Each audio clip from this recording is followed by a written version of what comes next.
इस नए विश्लेषण में आपका स्वागत है। चलिए सीधे आज के विषय पर आते हैं।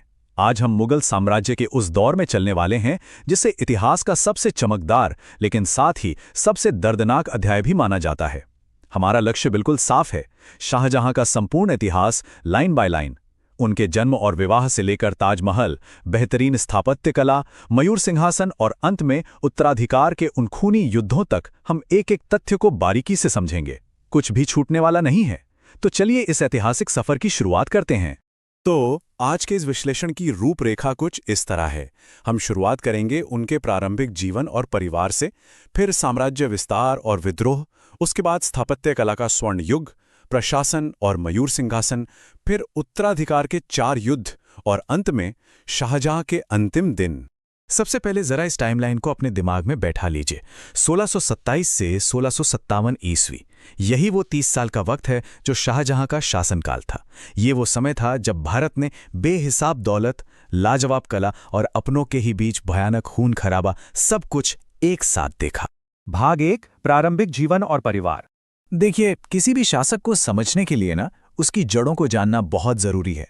शाहजहां का बचपन का नाम खुर्रम था। इनका जन्म 5 जनवरी 1592 में लाहौर में जगत गोसाई के यहाँ हुआ था। लेकिन जिस एक घटना ने इनकी जिंदगी और शायद पूरे इतिहास की दिशा ही बदल दी, वो था 1612 ईस्वी में इनका विवाह।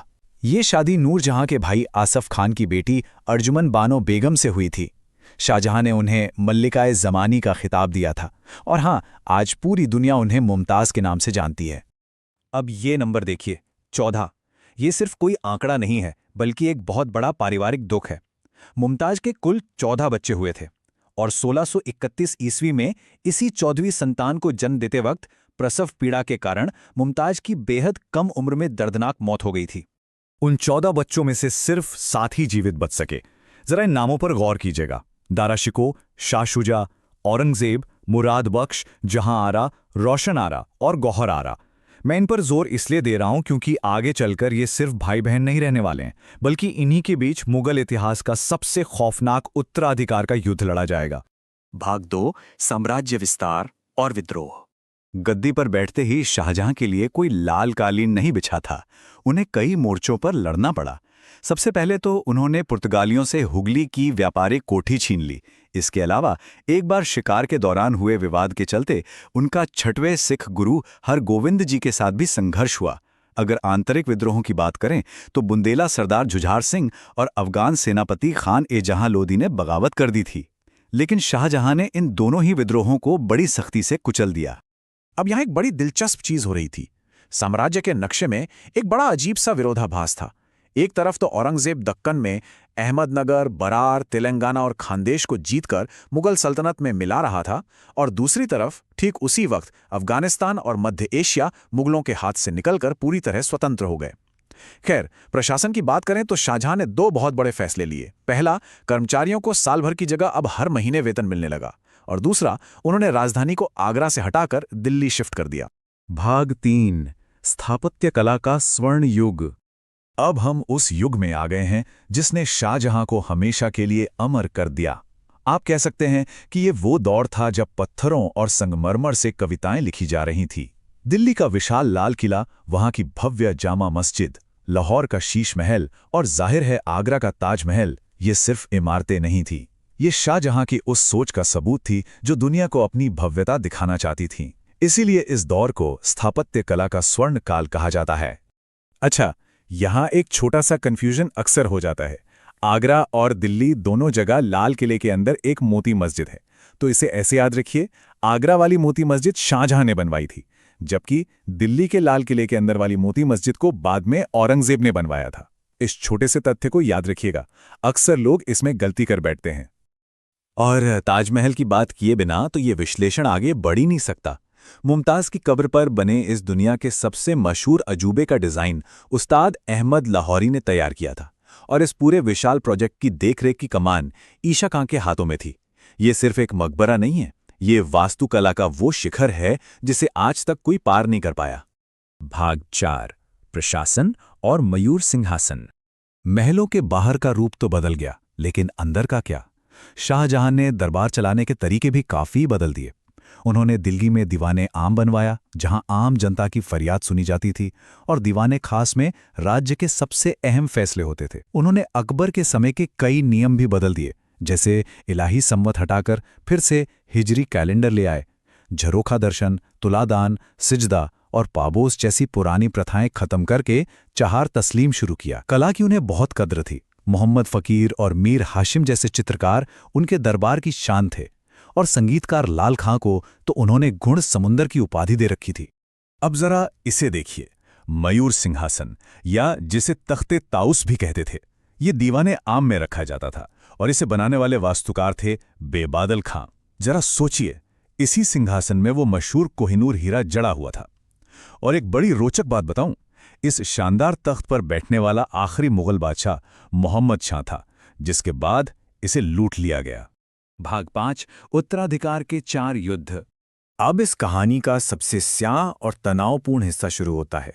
वो पूरा स्वर्ण युग अचानक एक खूनी पारिवारिक युद्ध में कैसे बदल गया? वजह थी सिर्फ एक अफवाह। शाहजहां ने तो पहले ही अपने सबसे बड़े बेटे दारा शिकोह को वारिस चुन लिया था, लेकिन 1657 में जब वो बीमार पड़े तो अचानक अफवाह फैल गई कि उनकी मौत हो गई है। बस फिर क्या था, भाइयों के बीच दिल्ली की गद्दी हथियाने की एक अंधी और खूनी दौड़ शुरू हो गई। सत्ता के इस महासंग्राम में कुल 4 बड़े युद्ध हुए। अगर आपको इनका क्रम याद रखने में दिक्कत होती है तो मेरे पास एक बड़ी कमाल की ट्रिक है। बाघ सा देव, बाघ से बहादुरपुर, उसके बाद धर्मट, सा से सामूगढ़ और अंत में देव से देवराय का युद्ध। है ना एकदम आसान। चलिए अब देखते हैं कि इन युद्धों में असल में हुआ क्या था। अब ये सब इतनी तेजी से हुआ ना कि देखने वाले भी दंग रह गए। शुरुआत हुई फरवरी 1658 में बनारस के पास बहादुरपुर से। यहां दारा शिकोह के बेटे सुलेमान ने शाह शुजा को हरा दिया। दारा का पलड़ा भारी लग रहा था, लेकिन पासा पलटा अप्रैल 1658 में उज्जैन के पास धर्मट के युद्ध में, जब औरंगजेब ने दारा शिकोह को सीधी मात दे दी। इसके तुरंत बाद जून 1658 में आगरा के पास सामूगढ़ का सबसे अहम युद्ध हुआ। औरंगजेब फिर जीता और उसने फौरन आगरा में अपना राज्याभिषेक करवा लिया। और आखिरकार अप्रैल 1659 में अजमेर के पास देवराय के युद्ध में औरंगजेब ने अपनी अंतिम और पूरी जीत पक्की कर ली। यहां दारा शिकोह के बारे में एक बात जाननी बहुत जरूरी है। वो बाकी भाइयों से बहुत अलग था, काफी उदार विचारों वाला। इतिहासकार लेनपूल ने तो उसकी इसी सोच की वजह से उसे लघु अकबर यानी मिनी अकबर तक कह दिया था। लेकिन राजनीति कहां उदारता दिखती है। देवराय का युद्ध जीतने के बाद औरंगजेब ने दारा शिकोह की हत्या करवा दी। इसके बाद औरंगजेब दिल्ली पहुंचा और वहां अपना दोबारा राज्याभिषेक करवाया। जी हां, फिरोज शाह तुगलक के बाद वो ऐसा दूसरा शासक बना जिसने 2 बार अपना राज्याभिषेक करवाया था। भाग 6, शाहजहां के अंतिम दिन। इस सत्ता के खेल का सबसे दर्दनाक हिस्सा अभी बाकी था। सामूगढ़ का युद्ध जीतते ही औरंगजेब ने अपने ही पिता शाहजहां को बंदी बना लिया। उन्हें आगरा के उसी किले में कैद कर दिया गया जो यमुना के किनारे था। वहां से शाहजहां बस दूर से अपने बनवाए हुए ताजमहल को निहार सकते थे। और आप यकीन करेंगे, जिस बादशाह ने पूरी दुनिया की दौलत देखी थी, उसे खाने में सिर्फ एक ही चीज चुनने को कहा गया। और शाहजहां ने क्या मांगा? चना। 8 साल तक उसी घुटन भरी कैद में रहने के बाद 1666 ईस्वी में शाहजहां ने दम तोड़ दिया। वो पूरे मुगल वंश का इकलौता ऐसा शासक था जिसके जनाजे में उसका कोई अपना मौजूद नहीं था। अंतिम संस्कार सिर्फ कुछ नौकर चाकरों ने मिलकर किया और बाद में उन्हें खामोशी से ताजमहल में मुमताज के बगल में दफना दिया गया। सोने और हीरो से जड़े मयूर सिंहासन पर बैठने वाला एक महान सम्राट की कहानी इस तरह खत्म होगी, ये किसने सोचा था? ये पूरी दास्तान हमें सोचने पर मजबूर कर देती है कि नमस्कार, आज की इस ऐतिहासिक विश्लेषण में हम गोता लगाने वाले हैं एक ऐसे मुगल सम्राट की कहानी में जिसका शासनकाल किसी बेहद नाटकीय फिल्म से कम नहीं था। हम बात कर रहे हैं औरंगजेब की। एक ऐसा सफर जो मुगल साम्राज्य के बिल्कुल चरम शिखर से शुरू होकर उसके सबसे बड़े पतन की नींव तक जाता है। तो चलिए बिना किसी देरी के इस दिलचस्प कहानी को समझना शुरू करते हैं। इस पूरी कहानी को अच्छे से समझने के लिए हमने इसे 6 मुख्य हिस्सों में बांटा है। शुरुआत करेंगे उनके प्रारंभिक जीवन और राज्याभिषेक से, फिर देखेंगे उनकी रूढ़िवादिता और सख्त पाबंदियां, सत्ता के खिलाफ हुए बड़े विद्रोह, उनके दक्कन अभियान, उनका प्रशासन और परिवार, और आखिर में मृत्यु और उस विशाल साम्राज्य का वो भयानक पतन। तो आइए सबसे पहले बात करते हैं पहले अध्याय की, उनके शुरुआती दिन और सत्ता के बिल्कुल शिखर तक पहुंचने का उनका वो लंबा सफर। अब इस कालक्रम पर नजर डालिए। साल 1618 उज्जैन के दोहद में मुमताज के गर्भ से औरंगजेब का जन्म हुआ। लेकिन दिलचस्प बात यह है कि उनका बचपन अपनी दादी नूरजहां की कड़ी देखरेख में बीता। उनके आध्यात्मिक गुरु थे पीर मोहम्मद हकीम, और बाद में उनका निकाह फारस की राजकुमारी दिलराज बानो बेगम से हुआ, जिन्हें रबिया बीबी के नाम से भी जाना जाता है। अब सत्ता हासिल करना कोई आसान काम तो था नहीं। उन्होंने एक लंबा और कड़ा संघर्ष किया, और हैरानी की बात देखिए, उनका एक नहीं बल्कि 2 बार राज्याभिषेक हुआ। पहला 1658 में सामूगढ़ जीतने के बाद, और दूसरा 1659 में देवराय विजय के बाद। बस यहीं से वो मुगल सत्ता के एकदम टॉप पर बैठ गए। अब आते हैं दूसरे अध्याय पर, रूढ़िवादिता और सख्त प्रतिबंध। ये हिस्सा सच में बहुत सारे चौंकाने वाले विरोधाभासों से भरा हुआ है। अब ये देखिए, ये विरोधाभास कितने अजीब हैं।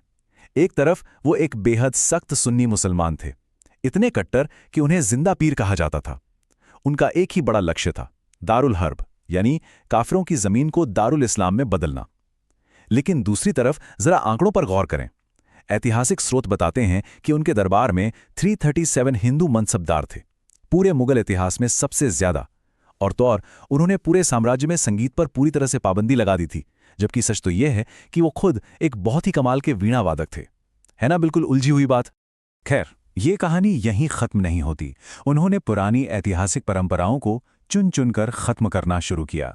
सख्त इस्लामी कानूनों की जैसे झड़ी सी लगा दी। शुरुआत हुई 1667 में, जब उन्होंने झरोखा दर्शन पर बैन लगा दिया। ये वो प्रथा थी जिसे चिश्ती ने शुरू किया और अकबर ने जिसे बहुत बढ़ावा दिया था। फिर 1680 में अकबर की ही शुरू की गई तुलादान प्रथा पर रोक लगा दी, जिसमें राजा अपने वजन के बराबर दान किया करते थे। बात सिर्फ यहीं तक नहीं रुकी, सोने चांदी के इस्तेमाल पर पाबंदी लगा दी गई, सिक्कों से कलमा हटवा दिया गया, और हद तो तब हो गई जब हिंदुओं को दान में दी गई जमीन को भी वापस लेकर सरकारी या खालसा जमीन में बदल दिया गया। अब जाहिर सी बात है, इतने सख्त नियम बना तो दिए गए, लेकिन इन्हें लागू कैसे करवाया जाए? इसके लिए उन्होंने एक खास पद बनाया, मोहतसिब। ये अधिकारी सिर्फ इसी काम के लिए नियुक्त किए गए थे कि वो पूरे साम्राज्य में घूम घूम कर ये सुनिश्चित करें कि इन सख्त धार्मिक नियमों और नीतियों का बिना किसी चूक के कड़ाई से पालन हो रहा है या नहीं। एकदम पुलिस की तरह समझ लीजिए। हमारा तीसरा अध्याय है सत्ता के खिलाफ विद्रोह। अब भाई, जब इतने कड़े और सख्त नियम थोपे जाएंगे तो लोग चुप तो बैठेंगे नहीं, बड़े पैमाने पर बगावत तो होनी ही थी। इन नीतियों में मुगल काल के सारे मंदिरों को तोड़ने का फरमान भी शामिल था। और इसका सबसे बड़ा नतीजा देखिए, मथुरा में बीर सिंह बुंदेला का बनवाया हुआ भव्य केशव नारायण मंदिर। जैसे ही औरंगजेब के आदेश पर इसे तोड़ा गया, वो एक बहुत बड़ी चिंगारी बन गया। इस एक घटना ने सीधे सीधे जाटों को भयंकर विद्रोह करने पर मजबूर कर दिया। ये सिर्फ नीतियों का विरोध नहीं था, ये सीधे तौर पर लोगों की आस्था पर हमला था। ये जाट विद्रोह कोई एक दिन की बात नहीं थी।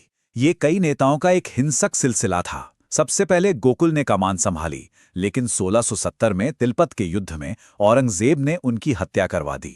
इसके बाद नेतृत्व आया राजा राम के हाथों में, और सच मानिए, उन्होंने जो किया वो इतिहास की सबसे हैरान करने वाली घटनाओं में से एक है। राजा राम ने सिकंदरा में जाकर सीधे अकबर की कब्र ही लूट ली और उनकी अस्थियों को आग के हवाले कर दिया। जाहिर है, इस दुस्साहस के बाद औरंगजेब ने राजा राम की भी हत्या करवा दी। इसके बाद कमान चूड़ामन के पास गई, जिसके कुछ समय बाद यह विद्रोह अपने आप ही ठंडा पड़ गया।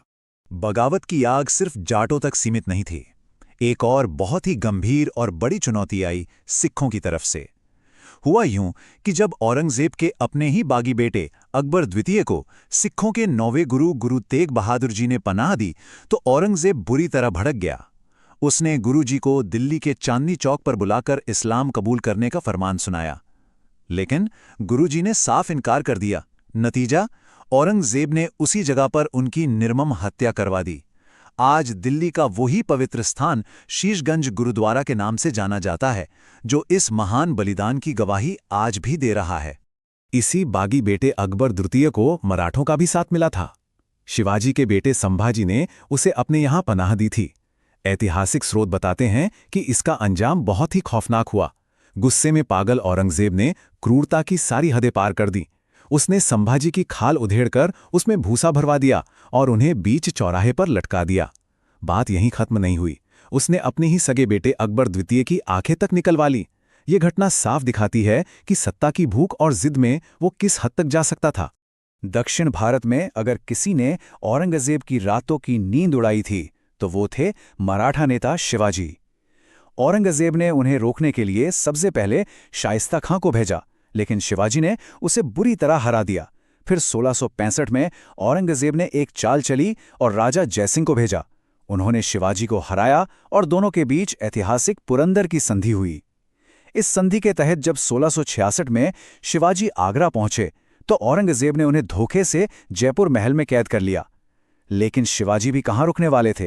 वो बड़ी ही चतुराई से भेष बदलकर वहां से सुरक्षित निकल भागने में कामयाब रहे। चलिए अब रुख करते हैं हमारे चौथे अध्याय की तरफ, दक्कन अभियान और विजय। ये वो दौर था जब मुगल साम्राज्य अपनी अधिकतम भौगोलिक सीमा को छूने वाला था। साम्राज्य के पूर्वी मोर्चे पर तो मुगलों को भारी कामयाबी मिल रही थी। मीर जुमला और शाइस्ता खां जैसे कमाल के सेनापतियों ने मुगलों का झंडा गाड़ रखा था।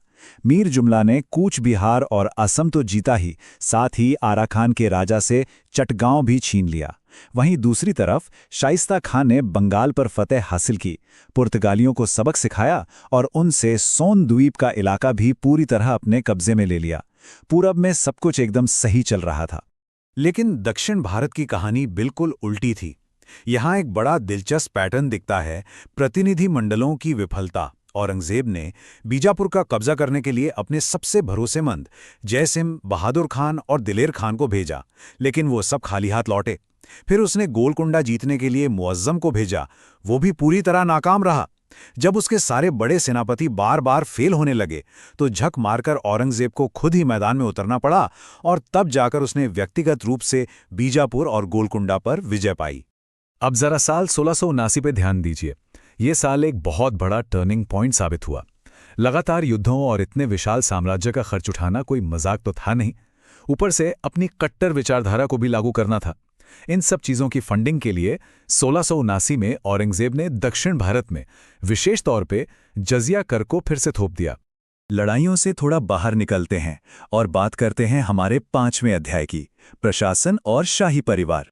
हमेशा युद्ध के मैदान में उलझे रहने के बावजूद ऐसा नहीं था कि औरंगजेब ने नागरिक प्रशासन छोड़ दिया था।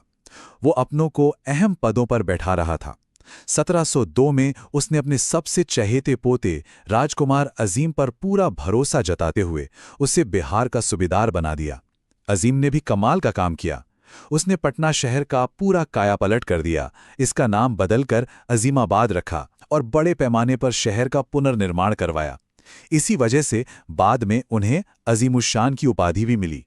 अगर शाही परिवार की बात करें तो अपनी बेगम दिलरास बानो बेगम की याद में औरंगजेब ने औरंगाबाद में बीबी का मकबरा बनवाया। इसे वास्तुकला की दुनिया में दूसरा ताजमहल कहने का चलन तो है, लेकिन सच कहें तो ऐतिहासिक स्रोत इसे ताजमहल की एक बहुत ही फीकी, बल्कि कहना चाहिए एक निम्न कोटि की नकल के रूप में ही याद रखते हैं। ये असली ताज के सामने कहीं नहीं टिकता।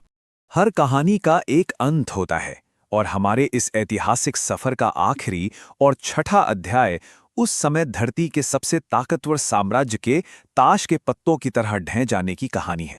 साल 1707 यही वो साल था जब इस बेहद शक्तिशाली सम्राट की सांसें थम गई। औरंगजेब की मृत्यु हुई और उसे औरंगाबाद में ही दफना दिया गया। लेकिन असली खेल तो इसके बाद शुरू हुआ। उनके आंख मूंदते ही इतने विशाल मुगल साम्राज्य का बहुत तेजी से पतन होने लगा। कारण, औरंगजेब के बाद गद्दी संभालने वाला कोई भी योग्य या सक्षम उत्तराधिकारी बचा ही नहीं था। अब यहाँ पे ऐतिहासिक स्रोत हमारे सामने एक कमाल की तुलना रखते हैं। जरा इस टेबल को देखिए। इतिहास के दो बड़े नाम मोहम्मद बिन तुगलक और औरंगजेब, दोनों के बीच एक बहुत बड़ा सीधा समानांतर दिखता है। इन दोनों ही शासकों की सबसे बड़ी और घातक खामी क्या थी? उनकी दोषपूर्ण दक्षिण भारत नीति, और दोनों का ही अंजाम बिल्कुल एक जैसा रहा। इस नीति के चक्कर में उन्होंने अपने ही इतने महान और विशाल साम्राज्यों की जड़ें खोद दी और उनका ओके, चलिए इसमें डाइव करते हैं। आज हम जिस कहानी पर चर्चा करने वाले हैं वो किसी हाई स्टेक्स थ्रिलर या किसी सिनेमैटिक ट्रेजेडी से कम नहीं है। एक इतना बड़ा और शक्तिशाली साम्राज्य आखिर ताश के पत्तों की तरह कैसे ढह गया? हम बात कर रहे हैं लेटर मुगल्स की, यानी उत्तर मुगल काल की, जहां एक के बाद एक ऐसी गलतियां और बेवकूफियां हुई जिन्होंने पूरे भारत का इतिहास हमेशा के लिए बदल कर रख दिया। स्रोत साफ तौर पर इस बात की गवाही देते हैं। औरंगजेब के बाद के काल में कोई भी शासक योग्य नहीं था। इस सेंटेंस पे थोड़ा गौर कीजिए। ये सिर्फ एक लाइन नहीं है, बल्कि ये उस पावर वैक्यूम यानी सत्ता के भयंकर शून्य को दर्शाती है जिसने इस साम्राज्य में एक घातक डोमिनो इफेक्ट की शुरुआत की। तो हमारा प्लान बहुत सिंपल है। हम इस पतन को इन 4 चरणों में समझेंगे। शुरुआत से लेकर कठपुतली शासकों के खेल, उनकी कायरतापूर्ण भूलों और आखिर में साम्राज्य की उन आखिरी सांसों तक। हर एक पॉइंट अयोग्यता और धोखे का एक गिरता हुआ डोमिनो है। तो चलिए पहले फेज से शुरू करते हैं। औरंगजेब की मृत्यु के ठीक बाद स्थिति आखिर कितनी जल्दी आउट ऑफ कंट्रोल हो गई? 1707 में बहादुर शाह प्रथम से शुरू होकर 1857 में बहादुर शाह द्वितीय तक कुल 12 शासकों की इतनी बड़ी संख्या और गद्दी पर उनका इतनी जल्दी आना और जाना आगे आने वाली इंस्टेबिलिटी का सबसे बड़ा प्रूफ है। आखिरी के कुछ शासकों की तो ऐसी हालत थी कि वो बेसिकली अंग्रेजों के मात्र पेंशन भोगी बनकर रह गए थे। जरा सोचिए, एक राजा जिसे अपने ही साम्राज्य के टोटल साइज का, उसके क्षेत्रफल का कोई अंदाजा ही ना हो। बहादुर शाह प्रथम को उनकी इसी अज्ञानता के लिए शाह बेखबर कहा गया था। Literally the heedless king. यह सीधा दिखाता है कि सत्ता किस हद तक लापरवाह हाथों में जा चुकी थी। इनका असली नाम मुअज़्ज़म था और ये 63 साल की एज में गद्दी पर बैठे। स्रोत इन्हें आखिरी ठीक ठाक शासक कहते हैं। इन्होंने सिखों के 10वें गुरु गोविंद सिंह जी के साथ रिलेशन ठीक करने के लिए उन्हें उच्च मनसब प्रदान किया। राजा जयसिंह को सवाई राजा का टाइटल भी दे दिया। लेकिन प्रैक्टिकली ये सब एक 63 साल के बुजुर्ग राजा के बहुत डेस्परेट मूव्स थे, जो 1712 में अपनी मौत तक बस किसी तरह चीजों को टूटने से बचा रहा था। यहां से पतन की स्पीड अचानक तेज हो जाती है। राजा अब बस शतरंज के प्यादे बन गए थे और असली गेम पीछे से कोई और खेल रहा था। अगला डोमिनो गिरता है जहांदार शाह के रूप में। इतिहास ने इन्हें लंपट मूर्ख यानी द डिबॉच्ड फूल का टाइटल दिया। और पता है क्यों? उनके बिना सोचे समझे और बेहद बेवकूफ़ी भरे दान करने की आदत की वजह से। हालात आर्थिक रूप से इतने ज्यादा खराब थे कि इन्हें इजारा सिस्टम शुरू करना पड़ा, मतलब रेवेन्यू या लगान वसूली का काम ठेके पर दे दिया गया। इन्होंने मिर्जा राजा सवाई जय सिंह को मालवा का सूबेदार तो बनाया, लेकिन इनका पूरा शासन एक्चुअली सैयद बंधुओं हसन अली खान और अब्दुल्ला की कठपुतली था। और इन्हीं दोनों भाइयों को हम इतिहास में मशहूर किंग मेकर्स के नाम से जानते हैं। अब धीरे धीरे ये इनकॉम्पिटेंस एकदम खुले आम खूनी धोखे में तब्दील होने लगी थी। 1713 पटना में राज्याभिषेक होता है फर्रुखसियर का।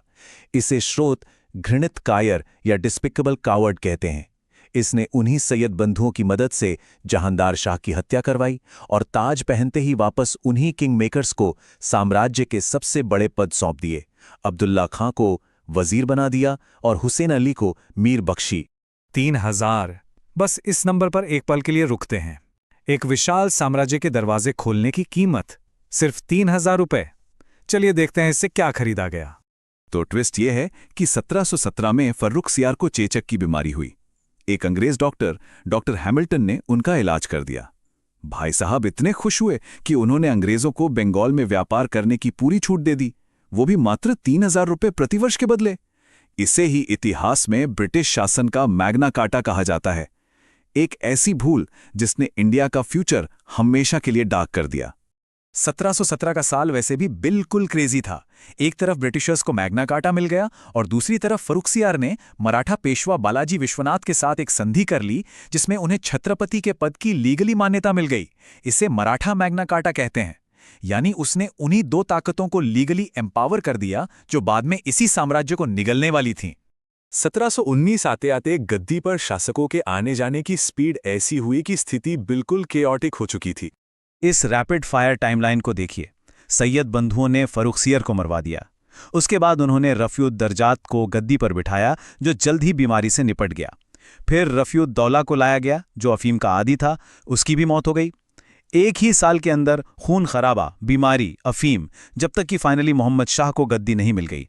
मोहम्मद शाह, जिनका असली नाम रोशन अख्तर था, उन्हें नाच गाने का इतना ज्यादा शौक था कि उन्हें मोहम्मद शाह रंगीला कहा जाने लगा। एक तरफ राजा अपनी रंगीन लाइफ में मस्त था और दूसरी तरफ इतना बड़ा साम्राज्य बिखर रहा था। मुर्शिद कुली खान ने बंगाल में, सादत खान ने अवध में और निज़ाम उल मुल्क ने हैदराबाद में अपने अपने इंडिपेंडेंट राज्य स्थापित कर लिए थे। 500। ये बिलीव करना मुश्किल है कि एक ऐसी सेना जो कभी पूरे उपमहाद्वीप को डराती थी, वो इस नंबर्स तक आ गिरी थी। हुआ ये कि 1737 में मराठा पेशवा बाजीराव प्रथम सिर्फ 500 घुड़सवारों को लेकर सीधे दिल्ली पर चढ़ाए और भारी धन वसूला। सिर्फ 500 घुड़सवार, और राजधानी कांप रही थी। इस कमजोरी ने दुश्मनों को खुला इन्विटेशन दिया और 1739 में ईरान के नेपोलियन कहे जाने वाले नादिर शाह ने दिल्ली पर हमला कर दिया। सबसे हैरान करने वाली बात, नादिर शाह को हमले के लिए किसी और ने नहीं, खुद अवध के सादत खान ने इंसाइटेड किया था, भड़काया था। नादिर शाह ने दिल्ली की ऐसी तबाही की जिसका जिक्र करना भी मुश्किल है। वो दिल्ली से विश्व प्रसिद्ध कोहिनूर हीरा और मयूर सिंहासन यानी द फेमस पीकॉक थ्रोन भी लूट कर ले गया। और पता है इसका नतीजा क्या हुआ? मोहम्मद शाह रंगीला उस लेजेंडरी मयूर सिंहासन पर बैठने वाला अंतिम मुगल शासक बनकर रह गया। खजाना खाली, शानो शौकत मिट्टी में और साम्राज्य का अपमान अपने पीक पर। ये अब तक का सबसे बुरा दौर बनने वाला था। 1748 में आते हैं अहमद शाह। इनके टाइम पर ही अफगान सेनापति अहमद शाह अब्दाली ने पंजाब पर अपना पहला हमला किया। इकॉनमी इतनी बुरी तरह से तबाह थी कि सैनिकों को सैलरी देने के लिए सम्राट को दरबार के बर्तन और फर्नीचर तक बेचने पड़े। सैलरी नहीं मिली तो सैनिकों ने विद्रोह कर दिया। उन्होंने अपने ही सम्राट को अंधा बनाकर जेल की सलाखों के पीछे डाल दिया। इससे ज्यादा ह्यूमिलिएशन और क्या हो सकती थी? अब पतन अपने उस आखिरी जानलेवा पड़ाव पर पहुंचता है, जहां इस साम्राज्य की सॉवरेनिटी पूरी तरह खत्म हो जाती है। आलमगीर द्वितीय का शासन देखिए। 1757 में बैटल ऑफ प्लासी होती है। लॉर्ड क्लाइव सिराजुद्दौला को हराते हैं और अंग्रेजों को भारत को कब्जे में लेने की गोल्डन अपॉर्चुनिटी मिल जाती है। और जब देश अंग्रेजों के हाथों में जा रहा था, तब मुगल क्या कर रहे थे? वो अभी भी आपस में कटमर रहे थे। 1758 में इमादुल मुल्क ने आलमगीर द्वितीय को मरवा दिया और शाहजहां तृतीय को गद्दी पर बैठा दिया।